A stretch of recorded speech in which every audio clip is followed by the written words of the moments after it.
Fala pessoal, tudo bem? Para que você entenda exatamente como que a sua redação é corrigida no Enem, você precisa entender muitos aspectos. Primeiro, que em 2012 tiveram alguns engraçadinhos que colocaram lá na prova receita de início e miojo, hino do Palmeiras, porque eles acreditavam que a nota do Enem, ou a correção, ela era feita só do primeiro parágrafo e do último parágrafo. O miolo desse texto ali não era corrigido. Para testar os avaliadores, eles colocaram então uma receita de início e miojo, um texto falando sobre como fazer início e miojo, isso mesmo. E aí, depois desse episódio, a banca do Enem mudou. Então, a partir de 2013, há dois corretores de redação, ou avaliadores de redação distintos. Um não sabe a nota que o outro dá.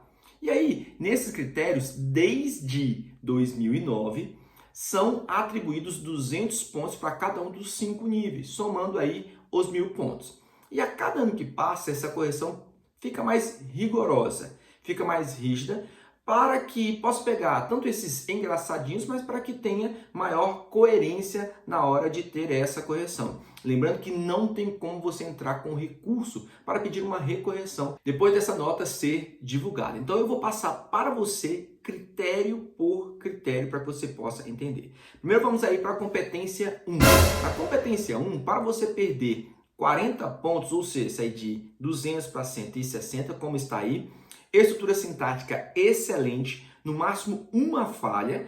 Essa estrutura sintática tem 3 pontos. O que eles chamam de truncamento, quando eu tenho dois períodos que deveriam estar juntos e ficaram separados. Justaposição, dois períodos que deveriam ficar separados, mas ficaram juntos. E excesso ou falta de palavras. Então, nesse caso aí, também entra como esse erro. Além disso, no máximo 2 desvios de escrita. Então, quando você tem um terceiro desvio de escrita somado a um erro de estrutura sintática ou 3 erros com 2 ali, você vai perder 40 pontos. Não tem como perder 5, 10, 15, 20. Só tem como perder 40 pontos. A única coisa que pode acontecer é por serem 2 corretores, 2 avaliadores, um dar 200 pontos, o outro dá 160 e a média dos dois ser 180. Até aí, beleza? Vamos para a competência 2.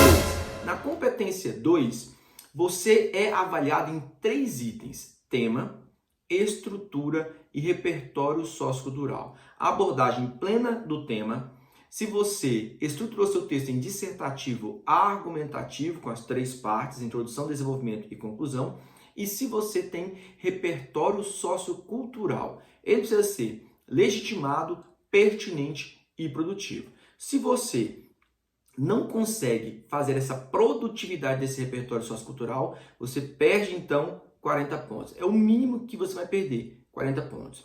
Ok? Então, passa pelo crivo dos avaliadores nesse sentido.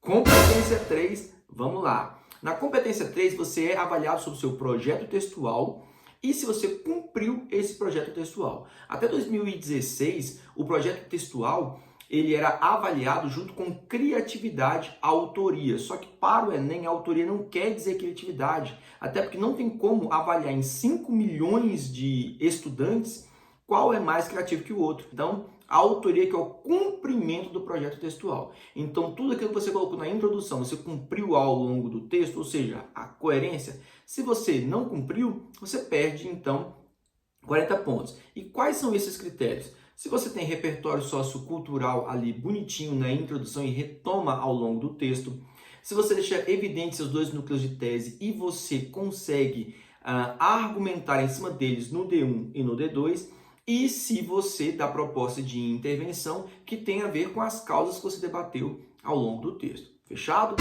Competência 4, você vai ser avaliado em 2 pontos. Os elementos coesivos interparágrafos e intraparágrafos.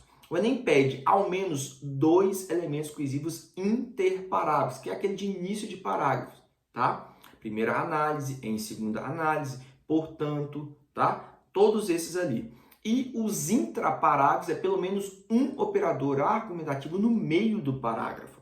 Por isso que no início dos períodos é interessante você colocar elementos coesivos para dar essa continuidade do texto, o que chama-se de progressão. Simples assim.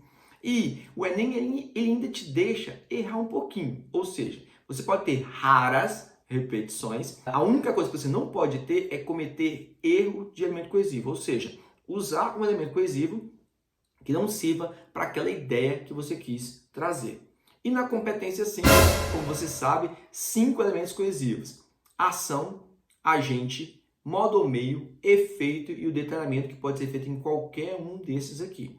Ora, se eu deixo um dos elementos para trás, eu perco então 40 pontos. Simples, ok? Só que você também é avaliado no que diz respeito à qualidade desses elementos coesivos. A exemplo, é necessário que o governo conscientize. Conscientização é efeito, não é ação. Como assim? Conscientização é a pessoa que vai se conscientizar.